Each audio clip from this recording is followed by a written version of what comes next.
Olá, aqui é o professor Vitor Proença, seja bem-vindo a mais uma aula do nosso curso de Parasitologia Humana Básica e Clínica.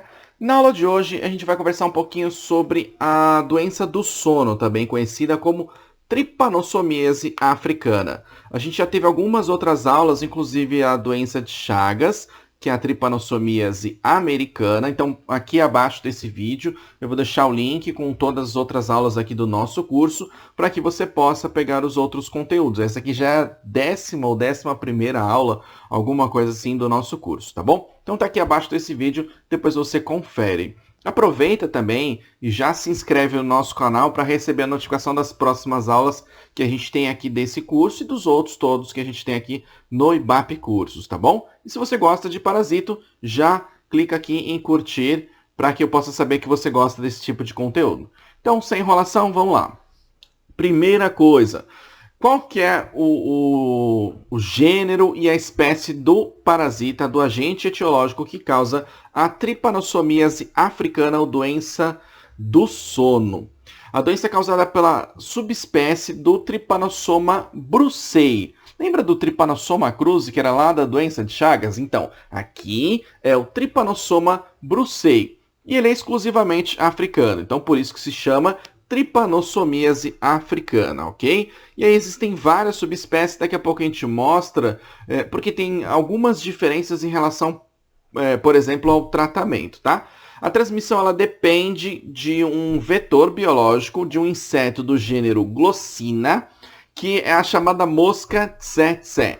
Então, o agente etiológico é o Trypanosoma brucei e o vetor biológico é a mosca tsetse, que são moscas do gênero Glossina. Depois eu vou mostrar uma imagem para você, parece mesmo uma mosca assim. Normalmente a gente fala de pernilongos, né, mosquitos que transmitem doenças aqui, por exemplo, no Brasil, mas lá a gente também tem algumas outras moscas, beleza? Então ele é um importante problema de saúde pública naquela região, tem de 300 a 500 mil casos por ano. E se não tratada, sim, é uma doença que tende a ser fatal. Aproximadamente 100 mil óbitos por ano, ok? E aí eu vou explicar para você, durante essa apresentação, por que ela chama, né, doença do sono. Qual é o motivo disso acontecer, beleza? Então aqui só subespécies, ó, Trypanosoma brucei gambiense, Brucei rhodesiense, Brucei brucei, Brucei evansi e Brucei equiperdum.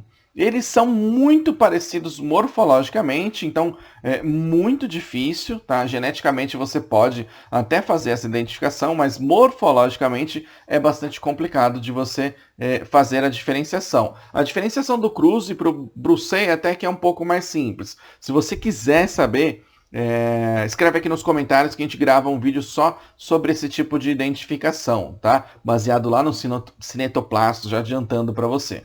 Então, o Trypanosoma brucei possui o que a gente chama de formas longas e mais finas, mais delgadas, e também formas mais curtas, mas também mais grossas e intermediárias entre essas duas formas aí, mais extremas, né? Isso depende do que, na verdade? Da fase do ciclo do parasita em si e do próprio parasita, da própria subespécie, tá bom? Então ele varia um pouquinho conforme o ciclo e conforme o tipo de parasita. Aqui a gente tem o ciclo mostrando as diferentes fases, então eu vou passo a passo explicar aqui para você. A gente vai com bastante calma para que você possa entender o que significam todos esses símbolos, todas essas setas e tudo mais. Então vamos lá, começando aqui, ó. Aqui tem um símbolo de infecto contagioso e no número 1, então essa aqui é a forma infectante. Aqui eu tenho uma mosca, que é a chamada glossina, que eu falei para você há pouco tempo. E aqui a gente tem o Trypanosoma brucei. Então, quando o mosquito, ou na verdade a mosca, né, suga o sangue, o inseto infectado do gênero glossina, que é a mosca chamada tsetse, ela injeta os tripomastigotas metacíclicos na pele do hospedeiro. Nesse caso, a gente está falando de parasita humana, mas poderia ser, por exemplo, na vaca, tudo bem? Então, os parasitas entram no sistema linfático e passam para a corrente sanguínea, que é nesse local aqui, ó, que a gente já pode fazer, por exemplo, depois de alguns dias, a identificação do parasita, beleza? Continuando aqui na sequência, o número 2, aqui ó, na corrente sanguínea do ser humano agora, ele se transforma em tripomastigotas. Aí eles são levados para outros locais do corpo do ser humano, como linfa, líquido cefalorraquidiano, ou seja, sistema nervoso central, e se replicam lá por fissão binária. Então você já pode imaginar que se ele vai para o sistema nervoso central, tem grandes chances dele causar lesão lá no sistema nervoso central. Então, sim, ele causa tipos de alterações de encefalites, que a gente vai conversar na parte de sintomas e patologias, que são muito importantes, levando, por exemplo, ao sono, que é a característica dessa doença, um sono profundo, inclusive ao coma, e até a própria morte, beleza? Então, eles se replicam aqui por fissão binária, mostrando no número 3. Já no número 4, a gente tem o ciclo que vai acontecer agora no vetor biológico, que é na mosca. Então, a mosca ingere o sangue que está infectado de uma pessoa ou de um animal também pelos tripomastigotas. Então, o ciclo aqui, a gente basicamente falou no ser humano ou poderia ser num outro animal. Então, essa parte azul aqui está mostrando isso, ok? Então agora a mosca ingeriu sangue e aí a gente tem um ciclo que vai acontecer dentro da glossina. Então dentro do intestino da mosca os parasitas transformam-se em tripomastigotas procíclicos e se multiplicam por fissão binária, se transformando em epimastigotas. Então aqui tem coisas parecidas, dá para você perceber, com a doença de Chagas que a gente falou em algumas aulas. Então continuando aqui, ó. Fissão binária, a divisão em si, e aí ele acaba se transformando em epimastigota. Ah, professor, como é que eu diferencio isso? Porque o flagelo ele vai até aqui a metade do corpo do parasita, aqui ele vai completão do início ao fim do corpo, beleza? E também tem modificação de estruturas aqui, de posicionamento de estruturas. No número 8, a gente tem aqui, ó, os epimastigotas atingem as glândulas salivares da mosca, que vai sugar o sangue de uma outra pessoa, né? Então, no momento que ela vai sugar o sangue, os parasitas lá continuam esse processo de multiplicação e aí eles vão infectar uma outra pessoa, continuando todo o ciclo, perpetuando a espécie, ok? Em relação à infectividade e à resistência, durante a picada, a inoculação dos parasitas na pele do hospedeiro. E aí eles acabam ficando confinados lá num nódulo na pele mesmo, que é um nódulo inflamatório, durante aproximadamente 9 dias. E aí depois eles vão para a circulação. Então a gente chama de parasitemia, quando a gente encontra o parasita na circulação sanguínea. Antes disso, ele está no nódulo. Se você fizer uma punção do nódulo e analisar, você encontra os parasitas que estão presentes ali, ok?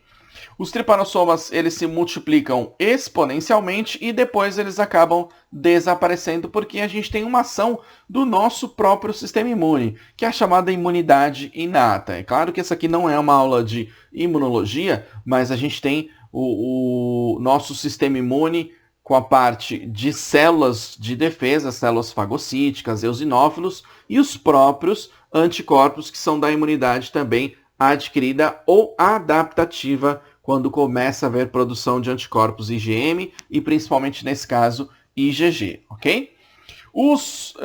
Tem uma produção de flagelados com novos antígenos que são resistentes à ação dos anticorpos. Então, o sistema imune ataca, mas os parasitas, como eles já estão bem adaptados ao tipo de hospedeiro que nos quais eles se desenvolvem, que eles têm mecanismos de resistência ao sistema imune do hospedeiro. Então, eles produzem antígenos diferentes e aí o sistema imune não está preparado do ser humano, né? Não está preparado para isso e eles acabam conseguindo se reproduzir rapidamente e fugir um pouco, pelo menos, do sistema imune do hospedeiro. Aí, continuando, os tripanossomas com afinidade pelo tecido conjuntivo vão lá e começam a se replicar no tecido conjuntivo e eles acabam consumindo muita glicose. Então, eles consomem muita energia do hospedeiro. Além disso, também acontecem o que a gente chama de reações de hipersensibilidade imunológica. Então, tipo alergias, por exemplo. Então, ativa muito o sistema imune, depois que o organismo começa a desenvolver outros anticorpos secundários. E no local que teve a inoculação, tem um edema que já pode ser identificado como uma picada de alguma mosca, mosquito ou algo do tipo. Para fazer a análise em si, você precisa coletar uma amostra daquele local e analisar no microscópio, analisar no laboratório. Não é só pela picada, a característica da picada que você já consegue identificar, tudo bem? Então, tem um edema no local de inoculação.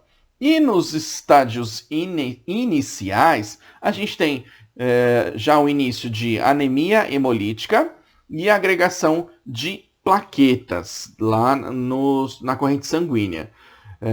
Principalmente próximo dos locais onde teve a picada.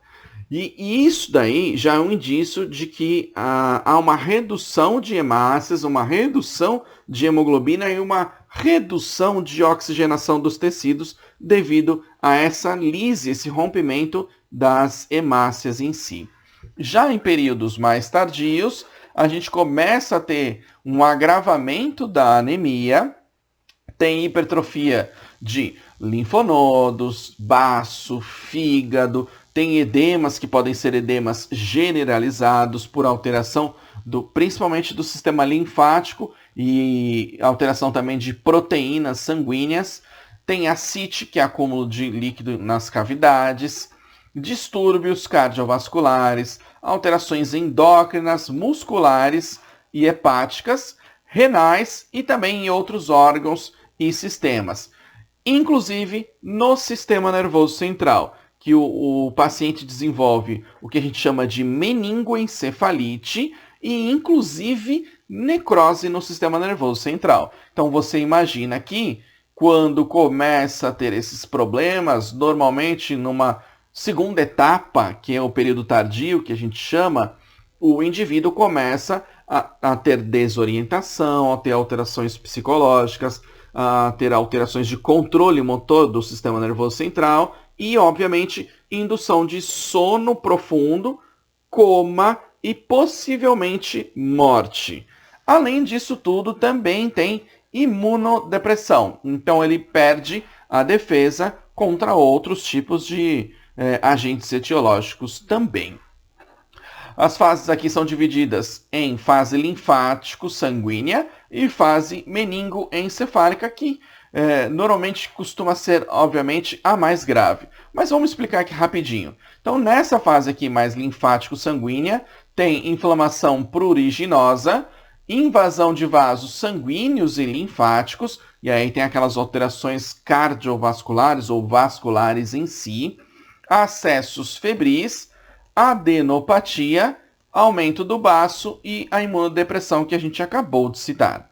Quando os parasitos são encontrados no sistema nervoso central, mais especificamente no líquido cefalorraquidiano, já é um indício que eles estão começando a causar lesão no sistema nervoso central. Então as lesões aqui costumam ser bastante graves, desmielinizante, então perde a velocidade de condução do impulso elétrico.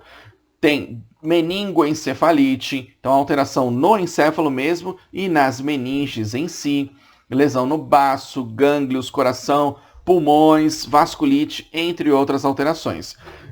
O ideal, na verdade, é que identifique a presença do agente etiológico logo aqui no início, para que faça o tratamento precoce e não desenvolva essa outra fase aqui, que é a fase mais de sistema nervoso central, que são as fases mais graves, né? As alterações mais graves que acontecem nos pacientes, ok?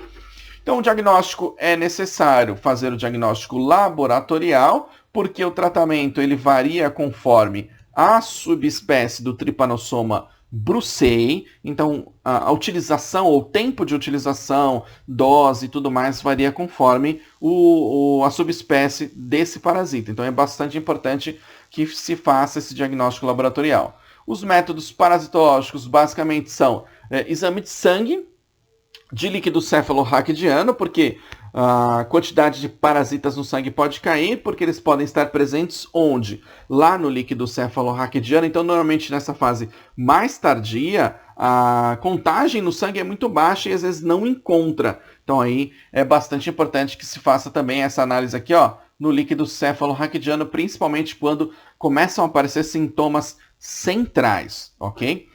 E ainda punção ganglionar. Existem também métodos imunológicos, como aglutinação em cartão, hemaglutinação em tubo capilar, imunofluorescência indireta, ELISA, entre outros tipos de técnicas que a gente pode utilizar aqui para identificação imunológica, ou utilizando antígenos e anticorpos dos parasitas. Beleza? Em relação ao diagnóstico, a gente tem aqui algumas imagens do Trypanosoma brucei. O método aqui utilizado para fazer essa lâmina é o método chamado da gota espessa. Se você está assistindo aqui, se inscreve no canal, porque daqui a algumas aulas a gente vai explicar exatamente como que é feito o método da gota espessa e o método do esfregaço delgado, e vai mostrar também algumas lâminas para você fazer a identificação de Trypanosoma cruzi, brucei, malária, né, o plasmódio, entre outros tipos de parasitas, tá? E o corante utilizado aqui é o corante de Giemsa. Ele fica normalmente mais azulado, mais roxeado, mas dá para você perceber aqui, apesar de não ser tão nítido na gota espessa, no esfregaço você consegue enxergar melhor as estruturas. A gota espessa é interessante porque concentra mais os parasitas. Você tem uma quantidade maior de sangue ali durante aquele foco, aquele espaço ali que você está enxergando na lâmina. E aqui a gente tem o esfregaço delgado, gota estendida, esfregaço estendido, de extensão sanguínea. Tem vários nomes aí, mas basicamente é o famosão esfregaço que provavelmente você já ouviu falar lá na hematologia ou hemograma ou alguma disciplina do tipo que você tem. Então aqui são os Trypanosomas bruceis, tá? Não dá para, nesse caso, identificar a espécie, a subespécie, desculpa. A espécie é Trypanosoma brucei. O método é a gota estendida e o corante aqui é o Wright e Giemsa. Em relação ao tratamento, os pacientes eles devem ser hospitalizados porque é muito crítico o estado de saúde desses pacientes, principalmente nas fases tardias. Então, são utilizadas drogas que a gente chama tripanocidas e eles apresentam relativa toxicidade. Então, se houver alguma outra doença prévia, ela tem que ser tratada para aí sim iniciar o tratamento com os medicamentos tripanocidas. E aí tem várias drogas aqui, a gente vai citar, que é a pentamidina, que é mais utilizado nos estágios iniciais, a suramina, que é mais ativa, o melarsoprol, que é mais utilizado lá para a segunda fase, mais sistema nervoso central, efloritina e o nifurtimox, que é mais utilizado para casos refratários, porque ele apresenta toxicidade, beleza? Legal, quem são os vetores? Vamos falar um pouquinho agora da mosca em si, da glossina. Quem são os vetores e como que é essa transmissão? Então, nessa imagem, você tem aí uma glossina sugando sangue e defecando ali ao mesmo tempo. Então parece muito as moscas que a gente conhece aqui no Brasil. É claro que existem vários tipos também.